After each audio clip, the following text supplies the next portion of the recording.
Assalamualaikum warahmatullahi wabarakatuh. Dengan saya Fikri Sitoilansyah dari Fakultas Hukum Universitas Muhammadiyah Malang dengan NIM akhir 394. Di sini saya akan menjelaskan jawaban dari soal ujian akhir semester mata kuliah Hukum Islam 3. Baik, yang pertama ada kaidah keyakinan. Kaidah keyakinan tidak dapat dihilangkan dengan keraguan.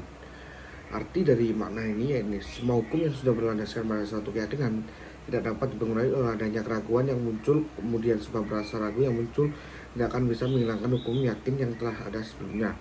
Macam-macam kaidah keyakinan, yakni yang pertama kaidah apa yang yakin bisa hilang karena adanya bukti lain yang meyakinkan pula.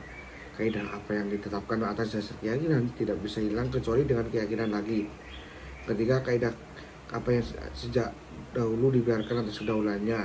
Kaidah yang keempat, kaidah asalnya apa yang menjadi tumpuan ikrar ialah sungguhnya saya beramal dengan keyakinan menolak keraguan serta tidak mengambil yang berdasarkan kebiasaan atau dikuasai oleh dugaan. Yang kelima, kaidah hukum asal itu tetap dalam keadaan tersebut selama tidak ada hal lain yang mengubahnya. Kaidah yang keenam, kaidah hukum asal adalah bebasnya seseorang dan tanggung jawab.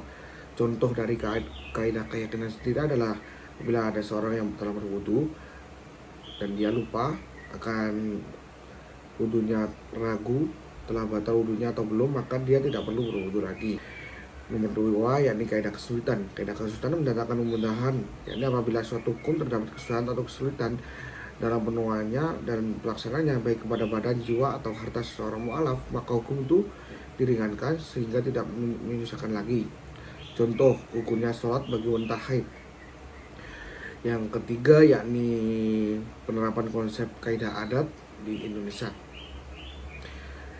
Adat menjadi hujah adalah ketika bermanfaat dan tidak bertentangan dengan syariat. Oleh karena itu, penerapan konsep adat di Indonesia tidak termasuk adat sama sekali jika adat tersebut membawa kepada kerusakan, kemaksiatan, dan tidak ada faedahnya. Contoh tentang usia haid dan balik, batas minimal darah haid dan nifas, lamanya jeda yang bertentangan dengan mualah dalam wudu, banyaknya gerakan menurut adat yang dianggap membatalkan sholat. Yang keempat, konsep metode ijtihad. Itu beberapa konsep dan saya akan menjelaskan contohnya. Yang pertama, konsep ijma. Konsep ijma adalah suatu kesepakatan antara para ulama dalam menetapkan hukum Islam berdasarkan Al-Quran dan hadis dalam suatu perkara. Contohnya, keputusan para ulama mengenai diperbolehkannya vaksinasi dan imunisasi. Kedua, diputuskannya untuk membukukan Al-Quran dan dilakukan pada masa kepemimpinan Abu Bakar As-Siddiq. Yang ketiga, kesepakatan para ulama atas diharamkannya minyak babi. Yang kedua yakni konsep kias. Konsep kias adalah penetapan hukum terhadap masalah baru yang sebelumnya pernah ada tapi mempunyai kesamaan dari segi manfaat sebab bahaya dengan masalah lain sehingga ditetapkan hukum yang sama. Contohnya transaksi sewa menyewa saat azan sholat Jumat, hukumnya makruh. Yang kedua, penerima wasiat yang membunuh pewasiat terhalang untuk mendapatkan wasiat. Yang ketiga, mempersamakan narkotika yang dimana pada zaman Abu Muhammad tidak ada dengan khamr. Selanjutnya yakni konsep istihsan. Konsep istihsan adalah suatu tindakan meninggalkan satu hukum kepada hukum lain karena adanya dalil syar'o yang mengharuskannya. Contoh, Nabi melarang menjual sesuatu yang belum ada. Dalam hal ini termasuk ijarah, pusaka, dan muzara'ah, dan lain-lain.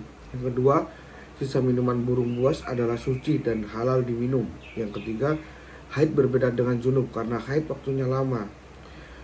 Yang terakhir, konsep istisab adalah penetapan suatu hukum atau aturan yang ada alasan tepat untuk mengubah ketetapan tersebut. Contoh dalam hukum pidana, konsep istisab sangat relevan dengan asas praduga tak bersalah. Yang kedua, dalam hukum perdata berlaku dalam bidang perikatan ekonomi bahwa pada dasarnya setiap orang bebas dari segala tanggungan berupa kewajiban perdata. Selanjutnya yakni hukum wudu, seseorang dianggap berlangsung terus sampai adanya penyebab yang membatalkannya. Baik, sekian dari saya. Apabila ada salah kata atau tutur bahasa yang kurang berkenan, saya mohon maaf yang sebesar-besarnya. Assalamualaikum warahmatullahi wabarakatuh.